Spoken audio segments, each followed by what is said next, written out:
Hace muchos años, cuando comencé a estudiar las emociones negativas, el punto más crítico que descubrí fue que no se puede hacer ningún progreso hacia la salud, la felicidad, el amor y el cumplimiento del potencial mientras se insista en mantener intactas las emociones negativas.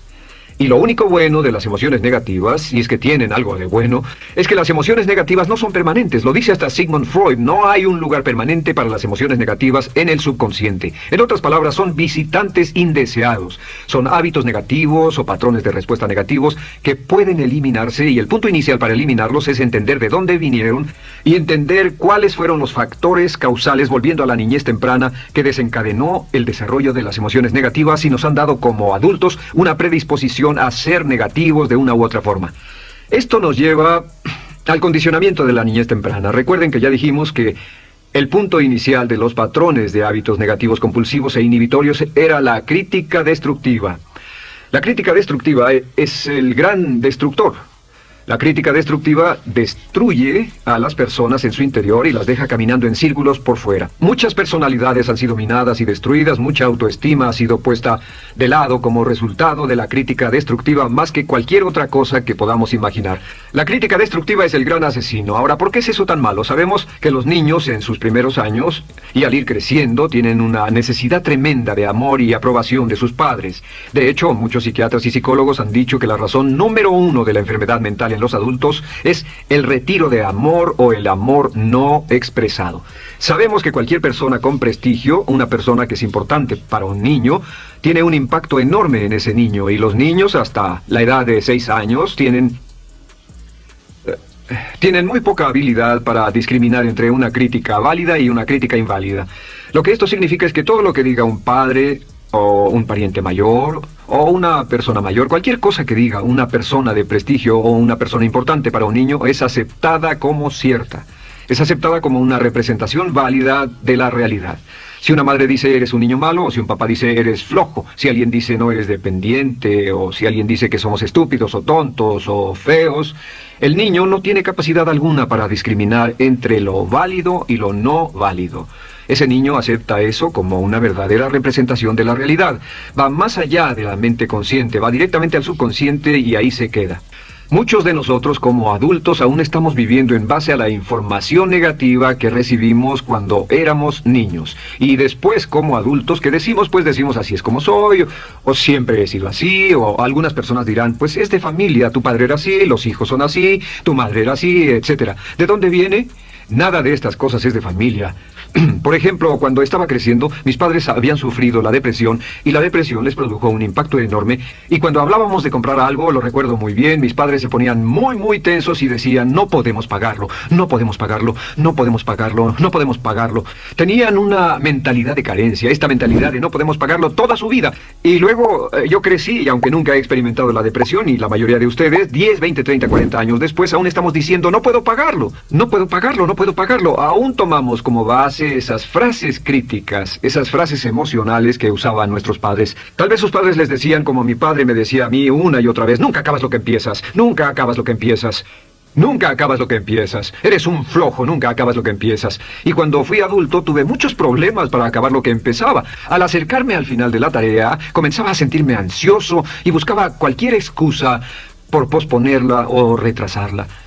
El segundo factor que nos predispone a emociones negativas es la falta de amor. Sabemos que las personalidades de los niños se desarrollan al grado en que reciben una alta calidad y una alta cantidad de amor de sus padres. Existe una relación de 1 a 1 entre la cantidad de amor, la calidad de amor y una personalidad sana. Ese amor negado o la privación de amor es la causa clave de la infelicidad, la negatividad y la enfermedad mental en los adultos. Para que un niño se sienta realmente amado, el niño debe tener padres con buenos conceptos, y la mayoría de nosotros tuvimos padres que fueron víctimas de sus padres, que a su vez fueron víctimas de sus padres. Un escritor famoso dice que todo el mundo es víctima de una víctima. Todos son víctimas de víctimas. Nuestros padres quisieron criarnos de la mejor forma posible, pero ellos mismos fueron víctimas de víctimas. Y para que un niño se sienta realmente amado, deben existir 3 condiciones. La condición número 1 es, los padres deben amarse a sí mismos. Los padres deben amarse a sí mismos. Recuerden, nunca le podrán dar más amor a otros que el que sienten por sí mismos. Si no se aman a sí mismos, no pueden amar a sus hijos. Si tienen un poco de amor por sí mismos, deben difundirlo en sus hijos. Si tienen poco amor por sí mismos y es absorbido por sus esposos, entonces, a veces, aunque deseen amar a sus hijos, no tienen amor que darles. Sus padres querían amarlos y en muchos casos no tenían amor para darles. Y eso es porque nunca lo recibieron cuando crecieron. El segundo requisito es, los padres deben amarse mutuamente. Para que un niño crezca sintiendo confianza en sí mismo, crezca sintiéndose amado, a salvo y seguro, debe crecer en un ambiente donde los padres se amen. No hay nada que le dé más temor a un niño que crecer en un hogar donde los padres peleen entre sí, donde los padres no se amen, donde haya dificultades, porque el niño siempre tiene una tendencia, primero que nada, ser una víctima, pues al niño se le grita y se le vocifera, y entonces cree que la razón por la que mamá y papá pelean es su culpa. Ahora, una investigación interesante, como hay muchas familias de un solo padre, la investigación interesante muestra que cuando uno de los padres se va como resultado de una separación o un divorcio, los niños que quedan invariablemente están convencidos de que la razón por la que el otro padre se fue se debió a algo que él hizo. Y es importante que si un matrimonio o una relación va a terminar y uno se va a ir, que el padre que se quede les diga a los niños una y otra vez que la razón por la que la relación no funcionó no tuvo nada que ver con ellos. Solo tuvo que ver conmigo y con papá, conmigo y con mamá. No tiene nada que ver con el niño. El niño necesita oírlo muchas veces antes de que se sienta confiado y seguro. Y por supuesto siempre es mejor que un niño sea criado por un padre que lo ama que por dos padres que no se aman. Una tercera condición que debe cumplirse si no quiere que exista la falta de amor es que los padres deben amar al niño. Los padres deben amar al niño. Bueno, esto parece muy obvio y muy lógico. La verdad es que, y esto es lo más difícil para usted y para mí como adultos, que ni siquiera lo pensamos, que es posible que nuestros padres no nos quisieron. No porque no lo intentaran, querían amarnos y tenían la intención de hacerlo, desde luego, etcétera, etcétera, pero simplemente como tenían conflictos mutuos y problemas sin resolver con sus padres, y sufrieron la guerra y la depresión, tenían que hacer carrera y otras responsabilidades, nunca lo lograron totalmente. ¿Entienden? Esa fue la dificultad. Lo deseaban, pero nunca lo lograron. La única forma en que puede amarse a un niño es pasando una gran cantidad y calidad de tiempo con el niño. Tiempo en gran cantidad y calidad con el niño. 10 minutos al día no bastan. Los niños se consideran valiosos según el grado en que las personas más importantes en su vida pasen tiempo con ellos. Si las personas más importantes en su vida, sus padres, solo pasan poco tiempo con ellos, los niños concluyen que la razón para ello es que tienen muchos defectos, que hay algo esencialmente malo en ellos y que por eso sus padres no pasan más tiempo con ellos. Los niños no piensan con la razón, lo hacen en forma emocional. Solo piensan, mi padre está aquí, me ama, y si no pasa tiempo conmigo, él o ella no me aman. Y si cualquiera de esas tres condiciones existió o más cuando estaba creciendo, los padres no se amaban a sí mismos o no se amaban mutuamente, o tal vez no lo amaban porque nunca lo lograron, aunque querían, entonces usted debe haber crecido en conjunción con la crítica destructiva que se llama culpa. ¿Y qué es la culpa? Pues simplemente la culpa es un sentimiento de no valer mucho. ¿De dónde sacamos este sentimiento? Lo obtenemos cuando continuamente gente importante nos critica en nuestra vida y simultáneamente no nos dan el amor que necesitamos. Sentimos que no valemos mucho o que no valemos nada. Y un sentimiento de culpa nos lleva a un sentimiento de falta de mérito, falta de valor y culpa. Y esa culpa, ese sentimiento de falta de mérito, es el mayor problema del siglo XX, la principal fuente de enfermedad mental. Es la fuente principal de los problemas en las relaciones, la fuente principal de enfermedad psicosomática, la fuente principal de la mayoría de los problemas que afectan a nuestra sociedad. Es el profundo sentimiento de culpa y falta de mérito que se expresa o se esconde en los pensamientos o en la actitud. No valgo suficiente, no valgo suficiente, no valgo suficiente. Ya hablamos de la autoestima y de lo importante que es. La autoestima significa me quiero mucho, me quiero mucho, me quiero mucho, me quiero mucho. Las personas que han sido criadas con críticas destructivas durante su vida no solo no se agradan a sí mismas, no sienten que sean lo bastante buenas para nadie. Y en muchos casos están llenos de odio por sí mismos. Se odian a sí mismos, se autocondenan o se detestan. Y verán que esto sale en sus conversaciones y sale en sus relaciones con otras personas. Las personas que no se quieren a sí mismas, aunque quieran tener buenas relaciones, simplemente no son capaces de ello. Las personas que piensan que no son buenas para nada siempre lo hacen aflorar, siempre será un problema. Ahora, ¿cuál es la razón principal de la culpa? ¿De dónde viene la culpa? La culpa viene de tres fuentes negativas: padres negativos, influencias negativas o religión negativa. Una de las tres. Cualquiera de estas tres usa la culpa. De la culpa se valen y aprovechan, en especial los padres y las organizaciones religiosas, por dos razones. Una es el castigo. La culpa se usa para castigarnos. Cuando estamos creciendo, el castigar es la forma más fácil de hacer que uno se sienta mal. Nuestros padres nos hacen sentir mal castigándonos físicamente, o sermoneándonos, o regañándonos. Y el castigo es una forma muy eficaz de irnos conformando, o de conseguir que hagamos lo que los demás quieren. La segunda razón por la que se usa la culpa, cuando se practica en forma consciente, y algunas organizaciones la practican así, es para tener más control. Control emocional en especial, porque se puede controlar a una persona emocionalmente con culpa y manipular su comportamiento. Hay muchas organizaciones que usan la culpa como una herramienta de control y manipulación. Si puede controlar a las personas con suficiente fuerza y en forma emocional, puede conseguir su dinero, puede conseguir su tiempo, puede conseguir su compromiso, demandar sus recursos, etc. Muchas organizaciones usan la culpa para aplicar un castigo. Muchas organizaciones de caridad que se anuncian por televisión, en especial las de causas benéficas que involucran a niños o a personas incapacitadas, usan un sentimiento de culpa. A usted le va tan bien que debe sentirse culpable por estas personas que sufren. O envíenos algo de dinero y eso se encargará de su culpa por un momento hasta que lo incluyamos en nuestra lista de correo, etcétera.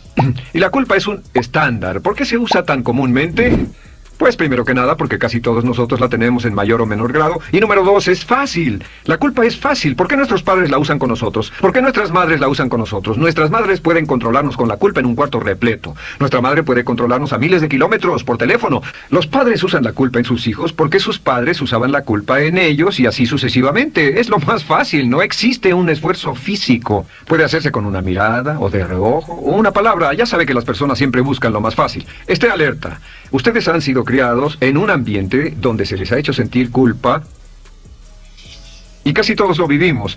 Debemos entender que la culpa es como una letrina o bacterias emocionales negativas que se colocan en la raíz de su psique o su subconsciente y activan todas las demás emociones negativas: furia, odio, envidia, resentimiento, frustración y duda, temor, etcétera. Las crea y las activa a todas, y la forma para en realidad deshacerse del centro es exorcizarlo, extirparlo.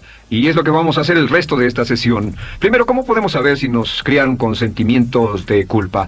Bien, a esto le llamamos la manifestación adulta de la culpa. Manifestación adulta de la culpa. ¿Puede saber, probándose a sí mismo, cuánto de esto tiene? Número 1, la manifestación adulta de la culpa es que tiene sentimientos de inferioridad,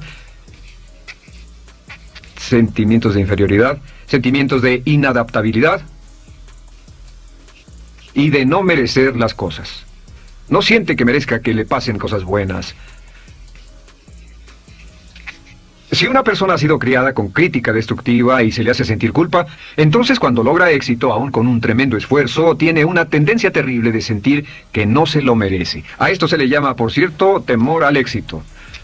El temor al éxito es solo otra forma de decir que la persona que ha estado condicionada a pensar de sí misma como poco valiosa o no lo bastante buena, se siente muy incómoda cuando experimenta el éxito. Se siente muy tensa y a disgusto. Realmente, si sienten demasiada tensión, comienzan a aspirar cocaína, a beber demasiado alcohol, se enredarán en comportamientos autodestructivos, tendrán una sensación tremenda de ansiedad, como si alguien fuera a descubrir algo de ellos. Hay un libro en la librería que dice: si me está yendo tan bien, ¿por qué me siento como un impostor? Tienen el llamado síndrome del impostor. ¿Alguna vez ha tenido éxito en algo y la gente ha ido a usted a decirle: vaya, hiciste un excelente trabajo, o eso es maravilloso, aunque haya sido muy duro para usted, y sintió que los demás iban a descubrir, siente como que, es decir, que iban a descubrir que realmente no es bueno, que solo fue un fraude, solo un accidente, y por supuesto es lo que dice: fue coincidencia, fue un accidente, la verdad, no sé ni cómo lo hice. Hacen todo lo posible por huir de ese sentimiento de inferioridad y de no merecer las cosas. Estén muy alertas. La segunda manifestación adulta de la culpa es la autocrítica destructiva. Hay una línea de un gran poeta que dice, aquellos a quienes se les hace mal, hacen mal a su vez. Los niños a muy temprana edad, a veces a la edad de 2 o 3 años, comienzan a menospreciarse, se desgarran, hasta se golpean y se castigan físicamente si se les critica demasiado. Siempre dicen el equivalente de no valgo suficiente o no soy muy bueno, y se castigan a sí mismos. Y la crítica destructiva es un síntoma real de un sentimiento escondido de culpa e insuficiencia. El número 3 es que, fácilmente manipuladas por la culpa, las personas pueden jalar sus cordones de culpa en forma muy simple. Realmente vemos que existen 2 tipos de personas en el mundo, los lanzadores de culpa y los receptores de culpa. Invariablemente, estas personas se atraen mutuamente. Y por supuesto el lanzador de culpa es la persona que se identifica con el padre que lanzó la culpa y el receptor es la persona que se identifica con el que atrapó la culpa. Pero los lanzadores y los receptores de culpa se unen, se equilibran perfectamente, se establecen y forman una nueva generación de lanzadores y receptores de culpa. Podemos decir que usted es fácilmente manipulado por la culpa porque ha estado muy bien condicionado. Su jefe puede tirar de su cordón de culpa, una persona en un autobús puede tirar de su cordón de culpa, una sobrecargo puede tirar de su cordón de culpa. Esté muy alerta a esto. La cuarta manifestación de culpa es que usted la usa. Usa la culpa y culpa a otro generosamente. ¿Por qué? Pues si ha funcionado en usted, la hará funcionar en ellos. Le parecerá que es un intercambio, un trato muy justo. Usa la culpa y la culpabilidad y se convierte en la base de sus relaciones con los demás. Cuando algo sale mal, les echa la culpa a ellos. Algo sale mal, culpa a alguien más. En cuanto hay un problema, busca a quién culpar. Un experimento muy interesante con la cámara escondida hace algunos años fue que hicieron una plancha de hielo y la pusieron en la acera sin que nadie los viera. No hacía mucho frío, pero lo hicieron y observaron cómo reaccionaban las personas cuando pasaban por ahí, cuando caminaban por ahí, llegaban a esa plancha de hielo, se desequilibraban y se resbalaban y lo primero que hacían era observar a la persona más cercana a ellos, enojados, verdaderamente furiosos. En otras palabras, buscaban a quién culpar. Y si no había nadie cerca de donde habían caído, se levantaban otra vez, miraban a su alrededor, no había nadie y entonces pateaban el piso, pateaban con fuerza y se iban.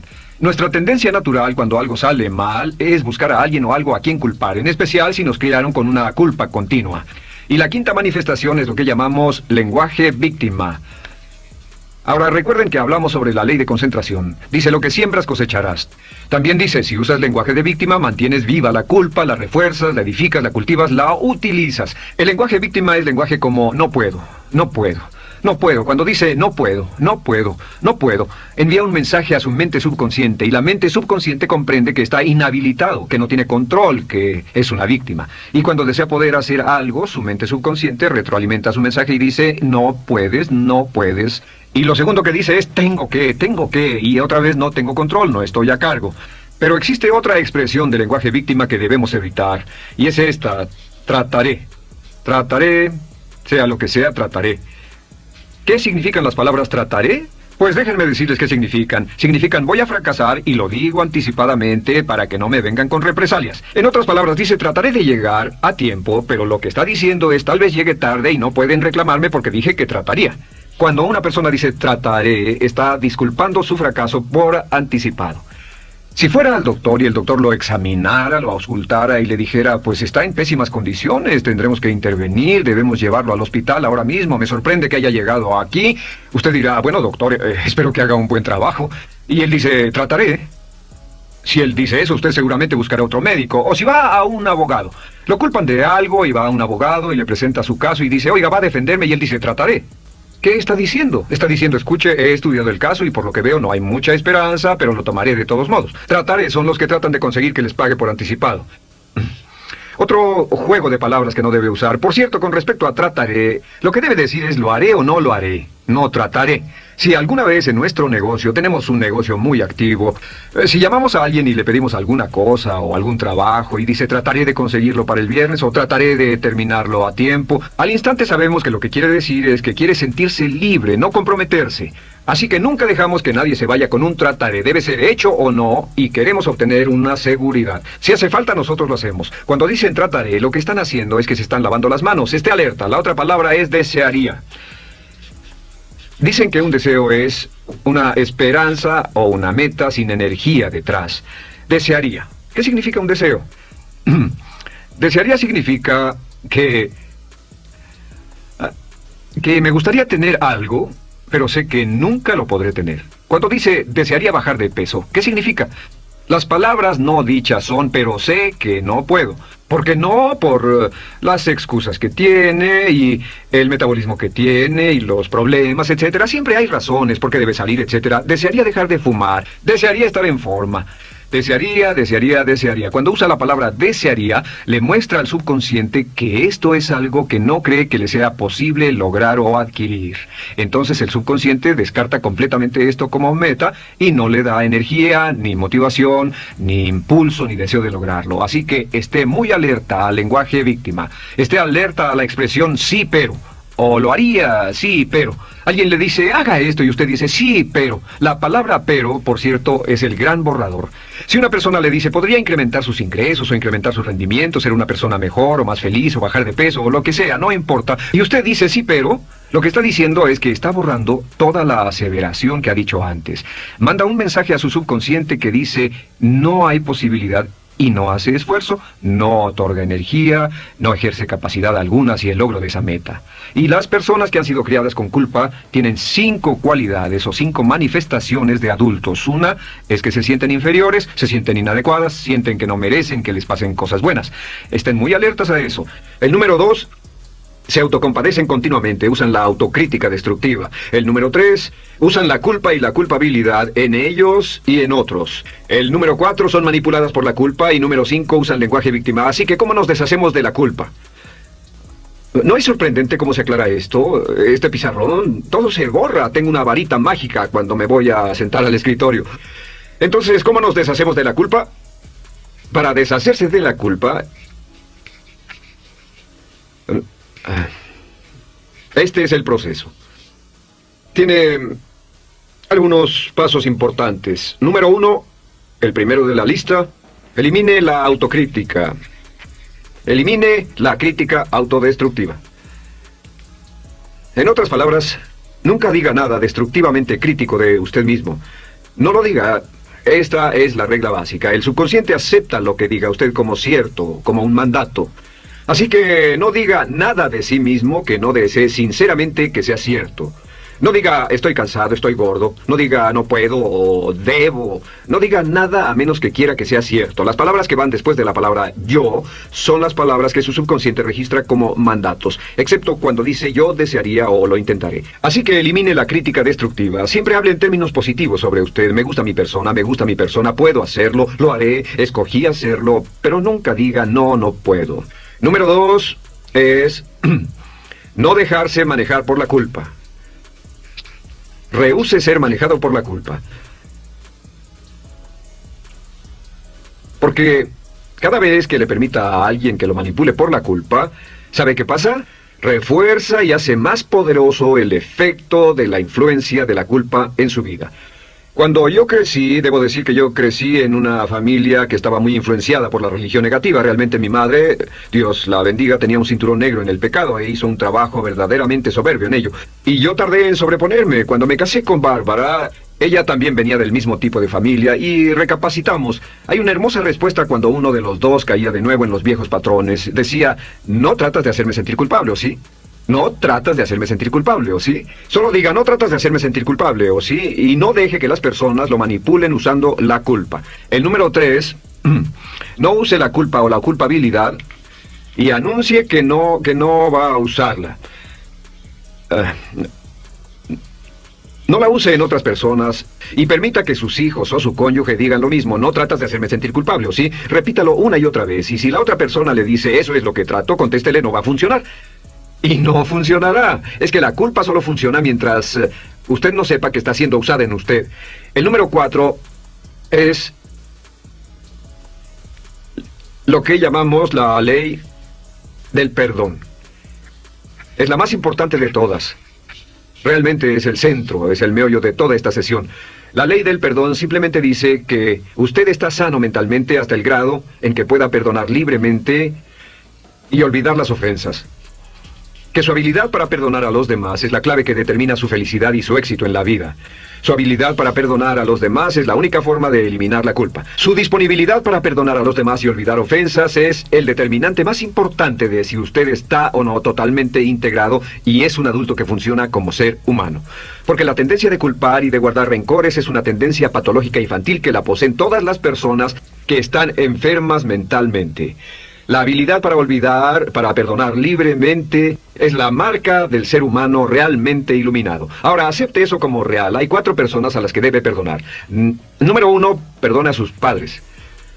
Perdone a sus padres por todo lo que le hayan hecho para herirlo. La mayoría de nuestras investigaciones muestran que casi todos nuestros problemas como adultos se remontan a no estar dispuestos o no poder perdonar a nuestros padres por algo que hicieron que nos hirió. Perdónelos un 100%, escríbales, llámeles por teléfono, dígales, o cuando menos perdónelos en su corazón, pero perdone a sus padres. Número 2, perdone a los otros. Perdone a todos los demás. Perdone a todos los que lo hayan herido de algún modo, por cualquier cosa, y déjelo así. Ahora, hay muchos que dicen no puedo perdonar a esa persona por lo terrible que me hizo, pero recuerde esto, el perdón es perfectamente egoísta. El perdón no tiene nada que ver con la otra persona, solo tiene que ver con su paz mental y con su propia integridad mental. Número 3, perdónese a sí mismo. Perdónese por todas las cosas débiles, tontas, insensatas y estúpidas que haya hecho, porque todas las personas han hecho cosas tontas, insensatas, estúpidas y ridículas, pero perdónese en un 100%. Y finalmente, la última parte de esto, si ha hecho algo que hirió a alguna persona, vaya a disculparse. Es sorprendente el hecho de vidas que se arruinan año tras año por personas que no tienen la fortaleza intestinal, las agallas y el valor para decir lo lamento.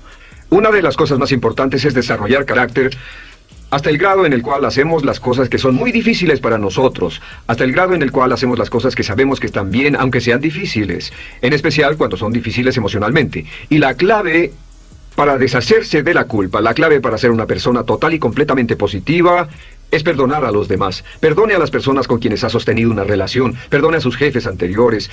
Perdone a los amigos que lo han herido. Perdone las inversiones que estuvieron equivocadas. Perdone a los jefes que lo despidieron. Perdone a sus padres. Perdone a todo el mundo. Desarrolle una actitud hacia la vida con la que rehúsa guardarle rencor a los demás. Solo repita una y otra vez: los perdono a él o a ella por todo. Los perdono por todo. Los perdono por todo.